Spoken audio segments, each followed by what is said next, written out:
if you're someone who creates content on the internet, whether you're a streamer, YouTuber, or just happen to log on the internet and have an opinion, a Discord server, if you're trying to make content on YouTube, Twitch, or whatever, you've probably experienced your fair share of people who don't like you for whatever reason they choose to, and disagree with whatever it is you're trying to say, and probably send you a lot of very negative comments and hate comments. And I know it's very easy to let that sort of thing get to you and discourage you or whatever, and the way it can sort of have an impact on people. Because I know the number one reason why people stop doing content creation or anything like that is because of the toll those negative comments can take on them. I'm someone who has received a fair share of it. I mean, I am a physically disabled person of color. I've almost completed every single box on the oppression bingo.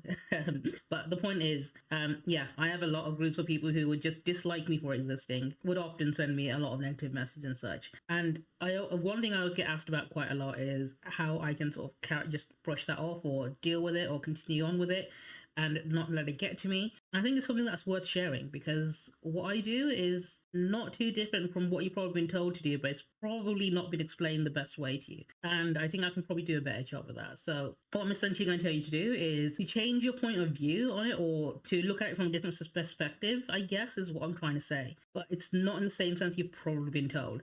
So just imagine for a minute the person who's giving you grief or is sending you a lot of negative comments, right? Imagine just for a moment if that person was a member of your community and didn't hate you specifically, but was like that to other people. And once you start seeing it from that lens, I think you'll realize the fact that this person doesn't want to be anywhere near you or anything to do with you is actually a blessing in disguise a lot of people take for granted, because they let the things that are said to them get to them personally.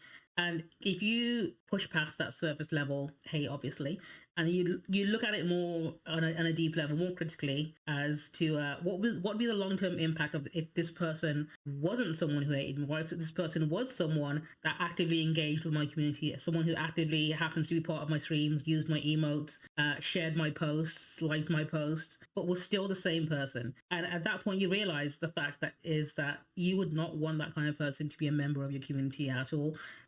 Because it looked very badly on you, it reflect really badly on you. But also, the moment you let one person in who happens to be able to cross that line, you're essentially opening floodgate to a lot of people who are more or less the same. When you're a content creator, or I don't know, just maybe even just having a Discord server with a few friends or whatever it is you're doing that involves having an online presence and interacting with other people, the community that you end up growing and fostering ends up becoming a mirror that reflects you, and it's how other people would view you specifically, because they won't perceive you all the time when you're online, right? They're not going to just be looking at you, they'll be looking at the people who follow you, things they post, the things they share, and they'll tie it back to you, because whatever you allow in your space essentially is you saying, I permit this sort of thing around me. So it's a case of, like, for example, if you allow bigotry in your space, the most obvious example, by not objecting to it, by just allowing it, by being completely passive or neutral or whatever, you're essentially saying that whatever this person opposes, I'm not allowing that in my space, because I'm allowing this in my space instead. And I think that's something you need to keep in mind when you read comments online from people who have these opinions about you and are going to be hating on you. And you need to remember that this is something that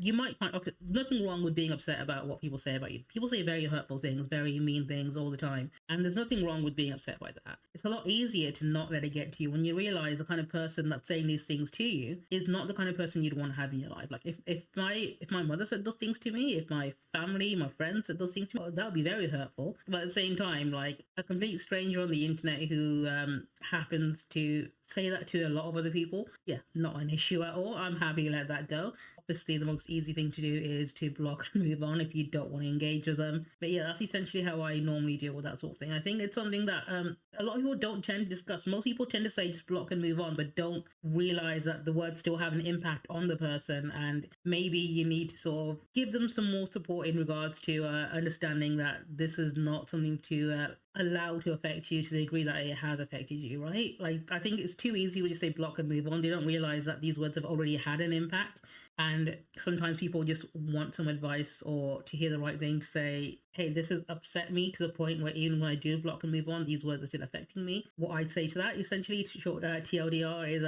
you shouldn't let them affect you, because, well, the reverse of that situation where that person accepted you is much, no, significantly worse than what you've experienced. So trust me when I say you don't have to worry about that person once you've blocked them and moved on. Yeah. Anyway, like, subscribe, comment, whatever. New channel, putting up more videos later on. Maybe, I don't know. Do something where the algorithm likes.